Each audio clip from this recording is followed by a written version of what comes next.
Welcome to another episode of What If There's a Better Way. I'm your host Leah, and this is another mini session. So today's topic is about developing an organic relationship with your body. So what do I mean with this? Well,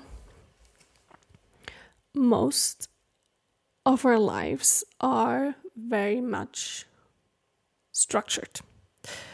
We follow instructions and certain rhythms and wait for the clock to hit a certain time to do something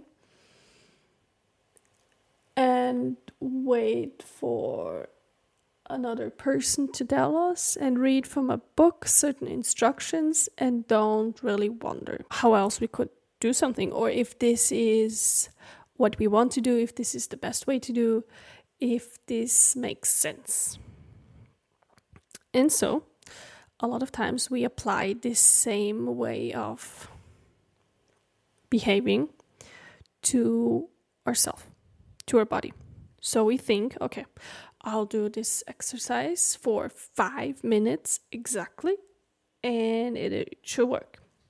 I'll do it for 10 minutes exactly, and it should work. I'll tap my body in a certain way, and then exactly this should happen. If I do these exercises for 1 year, every day, without exceptions, I should be cured. If I feel exactly these sensations, I must only do this, right? Very dry, very logical, very predictable. Probably you want your body and your emotions and all those things and your relationship to your body just happen automatically, right? It should just work, kind of, right? It shouldn't be that hard and need that much effort. Well, we still need the effort part, right? Because we haven't learned this kind of thing yet. So we need the effort to learn. We want to be able to listen to ourselves and to go deep into our intuition and just know what we want, when we want it, and how we want to do it, right? And so we still follow certain instructions and to learn it, but we always keep our own intuition and our own sensations in the front. So those are the most important things. So, for example, with the concept of titration and not doing too much, right? We don't want to overwhelm our system. The whole time we do it, it is always more important to listen to yourself when you kind of want to stop it, when you definitely want to stop it, when you're tired, when it's enough.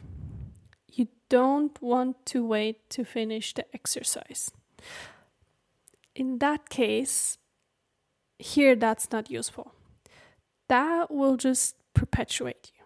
Because, right, we actually want to develop a connection to ourselves, to our sensation, to our inner life. So we need to listen to that more and more instead of all of the stories that we have around ourselves. And it's also always relative, right? Because let's say you have learned a certain amount, and then you can only always just add to that. So if you have not learned the one before, if you have not reached the first set of nuance, how can you then develop on top of that? You don't. And how do you develop the first set of nuance? You Listen to your sensations, to the amount and to the intensity that you currently can. And then you continue, right? And you always learn and you become more and more involved. And you start to feel new sensation, new parts of you open up, and you're able to sense new depths inside of yourself, and your body is letting old things out that have previously been stored very deep inside of yourself.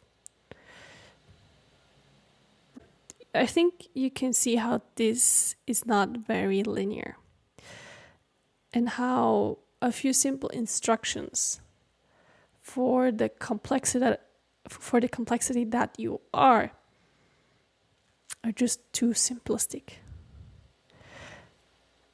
We can't reduce our humanness to such a low level.